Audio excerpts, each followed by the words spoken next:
नमस्कार, आप देख रहे हैं इस समय सबसे बड़ी खबर। यूपी में भाजपा को साथ दिया असदुद्दीन ओवैसी ने। भाजपा के लिए मददगार साबित होंगे ओवैसी।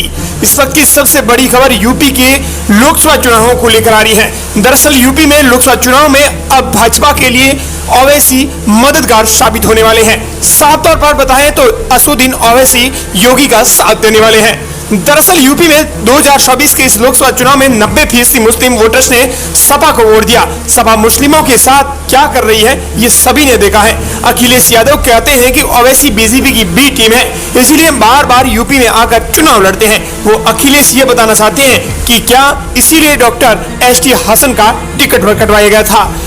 दरअसल 31 मार्च को AIMM प्रमुख असदुद्दीन ओवैसी ने एक प्रेस कॉन्फ्रेंस लखनऊ में की थी। ओवैसी ने इस प्रेस कॉन्फ्रेंस में आम चुनाव में यूपी में एंट्री कर ली। उन्होंने अपना दल कमेरावादी की पल्लवी पटेल के साथ गठबंधन किया। गठबंधन को जो नाम दिया वो PDM यानी पिछड़ा, दलित और मुस्लिम था। ओवैसी के एंट्री के साथ ही सियासी गलियारे में एक चर्चा और भी शुरू हो गई है कि वो कितना असरदार होंगे, किसे फायदा और किसे नुकसान पहुंचाएंगे। अखिलेश का ओवैसी को भाजपा की बी टीम बताना, इसमें बड़ा दम है। यूपी में भाजपा के लिए ओवैसी मददगार बनेंगे। चलिए इन सवालों के जवाब हम तलाशते हैं। आखिरकार ये बात सामने क्यों आई और क्यों असदुद्दीन ओवैसी भाजपा का साथ दे रहे हैं। पहले 3 पॉइंट में समझेंगे कि यूपी में ओवैसी की सियासी ताकत क्या है। यूपी में करीब 19% मुस्लिम वोटर्स हैं, जिसमें रामपुर, अमरोहा, बिजनौर समेत प्रदेश की 80 सीटों में से करीब 65 सीटें ऐसी हैं जहां मुस्लिम वोटर्स की संख्या 20 से लेकर 30% के बीच है। इसमें रामपुर में मुस्लिम आबादी 49% है। ये मुस्लिम वोट बैंक यूपी में सपा का परंपरागत वोटर्स माना जाता है। ओवैसी का वोट बैंक भी यही है। यही वजह है कि अखिलेश यादव और ओवैसी को भाजपा की बी टीम पार्टी कहते हैं। 2022 के विधानसभा चुनाव में काफी वोट असदुद्दीन ओवैसी ने अखिलेश यादव के तोड़े थे।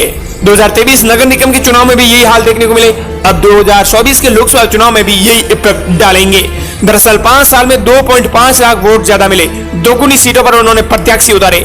मुस्लिम वोट पर नजर, लेकिन अखिलेश पर निशाना। मुख्तार के घर पहुंचे। ओवैसी की नजर यूपी में मुस्लिम वोट बैंक पर है। वो इस बात को अच्छी तरह से जानते हैं कि यूपी में मुस्लिम वोट बैंक का एक बहुत बड़ा हिस्सा सपा पार्टी को जाता है। इसलिए वो बार बार अखिलेश को निशाने पर लेते हैं। पश्चिमी यूपी की कई सीटें मुस्लिम बाहुल्य है, इसलिए उनका भी ज्यादा फोकस इसी इलाके में रहता है। 3 दिन पहले ओवैसी लखनऊ से सीधे आधी रात को मुख्तार के घर पहुंचे थे। मुख्तार अंसारी परिवार का पूर्वांचल की मुस्लिम वोट बैंक पर अच्छी पकड़ है। ओवैसी ने यहां मुख्तार के बेटे से बातचीत की। उन्होंने साफ संदेश दिया कि वो मुस्लिमों के सबसे हितैषी है। इधर उनके दौरे के बाद ही आजमगढ़ से सपा प्रत्याशी और अखिलेश के ससुर भाई धर्मेंद्र यादव भी मुख्तार के घर पहुंच गए। यही नहीं, धर्मेंद्र ने मुख्तार की कब्र पर फूल भी चढ़ाए।